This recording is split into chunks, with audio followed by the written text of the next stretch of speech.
ఏపీలో శ్రీకృష్ణుడి రూపంలో ఉన్నటువంటి ఎన్టీఆర్ విగ్రహాల మీద మొదలైనటువంటి వివాదం చినికి చినికి గాలివానగా మారుతుంది. ఏదైతే గుంటూరు జిల్లా తక్కెళ్లపాడులో శ్రీకృష్ణుడి రూపంలో ఎన్టీఆర్ గారి విగ్రహాన్ని ఏర్పాటు చేస్తున్న విషయం తెలుసుకుంటుంటే హిందూ సంఘాలు అయితేనేమి, అదేవిధంగా యాదవ సంఘాలు అయితేనేమి పెద్ద ఎత్తున వ్యతిరేకించాయి.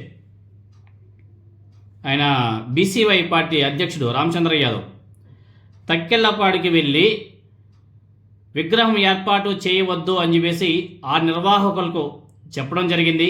అయితే వాళ్ళు విగ్రహం పెట్టేదే మీరేం చేసుకుంటారో చేసుకోండి అని చెప్పేసి వాళ్ళు చెప్పడం, దీంతోనే మళ్ళీ ఆగ్రహించడం యాదవ సంఘాలు, హిందూ సంఘాలంతా కూడా.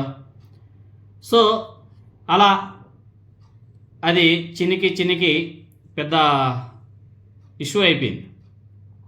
దాని మీద రామచంద్ర యాదవ్ గారు చలో తక్కెళ్లపాడుకి పిలుపు కూడా ఇచ్చాడు. దీని మీద కూటమి ప్రభుత్వం కూడా కొంచెం స్పందించినట్టుగా ఉంది. తర్వాత ఈ హిందూ సంఘాలు, అదేవిధంగా బీసీ సంఘాల ప్రతినిధులంతా కూడా తీవ్రంగా ఖండించడంతో దీన్ని ఒక పీక్ స్థాయికి తీసుకెళ్లారు. ఎందుకంటే అనేక మంది సోషల్ మీడియా ప్లాట్ఫామ్ల ద్వారా, మెయిన్ స్ట్రీమ్ మీడియా ద్వారా చాలామంది ఖండించారు. పెడితే బాగుండదు, ఇలా చేస్తే అనేక మంది విగ్రహాలు కూడా పెట్టుకోవాల్సి వస్తుంది అని చెప్పేసి చాలామంది వ్యతిరేకించడం కూడా జరిగింది. అదేవిధంగా శ్రీకృష్ణుడి యొక్క గొప్పతనాన్ని చాలామంది వివరించారు. ఇలా ఒక భగవంతుణ్ణి మీకు నచ్చినటువంటి ఒక హీరోతో పోల్చుకొని అలా చేయడం ఎంతవరకు సమంజసం అని చెప్పేసి ఒక సామాజిక వర్గం యొక్క ప్రజలు అలా వ్యవహరించడం మీద హిందూ సంఘాలు అయితేనేమి, అదేవిధంగా బీసీ సంఘాలంతా కూడా తీవ్రంగా వ్యతిరేకించాయి. దెబ్బకు కూటమి ప్రభుత్వం కూడా ఎక్కడో పాపం వెనక్కి తగ్గినట్టుగా ఉంది. తగ్గి ఏదైతే ఆల్రెడీ శ్రీకృష్ణుడి రూపంలో ఎన్టీఆర్ గారి విగ్రహాన్ని పెట్టేశారు, దాన్ని తీసి పక్కన పెట్టి అక్కడ నార్మల్ ఎన్టీఆర్ గారి విగ్రహాన్ని కూడా పెట్టడం జరిగింది. ఇలా ఏదైతే ఈ వివాదాస్పద ఎన్టీఆర్ గారి విగ్రహ ఏర్పాటుకు వ్యతిరేకించినటువంటి రామచంద్ర యాదవ్ గారికి కొందరు బెదిరింపులు కూడా ఇస్తున్నారంట.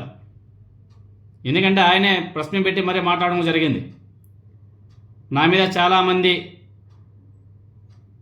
కుట్రలు కూడా చేస్తున్నారు, బెదిరింపులు కూడా ఇస్తున్నారు, నీ ఆఫీస్కి వస్తా, మా తడాకా చూపిస్తా అని చెప్పేసి బెదిరిస్తున్నారు అని చెప్పేసి ఆయన ఆవేదన కూడా వ్యక్తం చేశారు.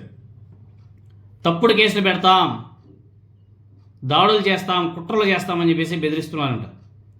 ఇటువంటి బెదిరింపులకు, ఉడత బెదిరింపులకు భయపడే ప్రసక్తే లేదు అని చెప్పేసి ఆయన చాలా స్పష్టంగా చెప్పడం కూడా జరిగింది.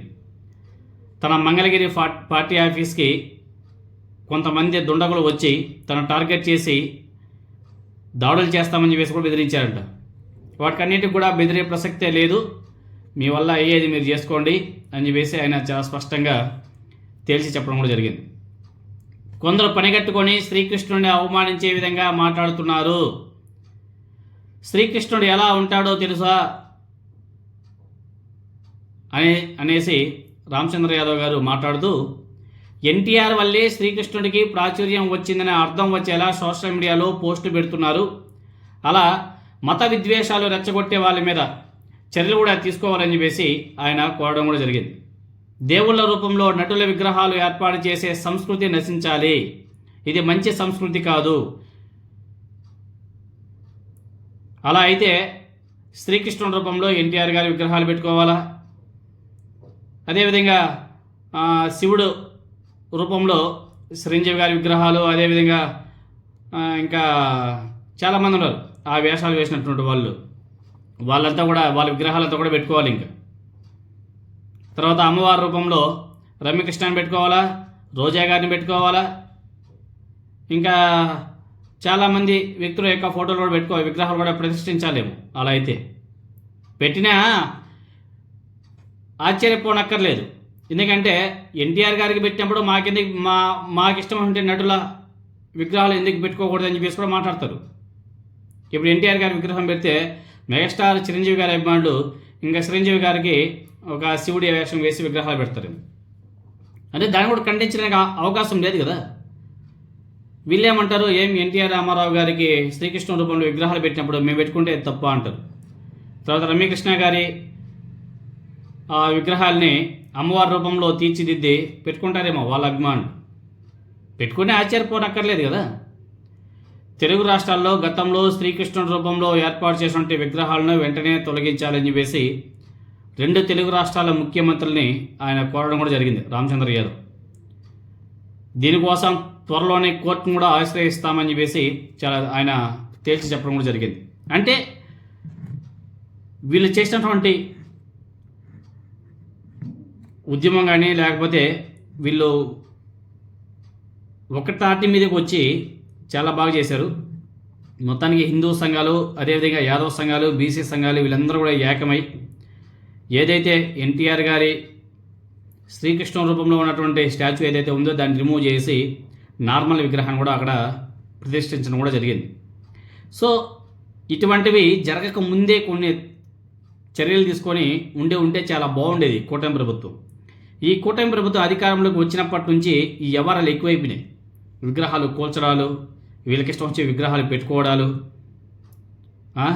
మొన్న వంగవీటి రంగా గారి విగ్రహాలకు పేడ పూశారు. దాని ముందు వైఎస్ఆర్ విగ్రహాలు కూలదోసేశారు, ధ్వంసం చేశారు. ఇది ఏం జబ్బో మనకైతే అర్థం కావడం లేదు. ఇవన్నీ కూడా రాష్ట్రంలో శాంతి భద్రతలకు విఘాతం కలిగించే విషయాలు ఇవన్నీ కూడా. వీటి మీద కూటమి ప్రభుత్వం అంత సీరియస్గా ధ్యాస పెట్టినట్టుగా కనిపించట్లే. వంగవీటి రంగా గారి విగ్రహాలకు ఆ విధంగా పేడబూసి అవమానించినటువంటి వ్యక్తులను ఇప్పటివరకు పట్టుకున్నారా అంటే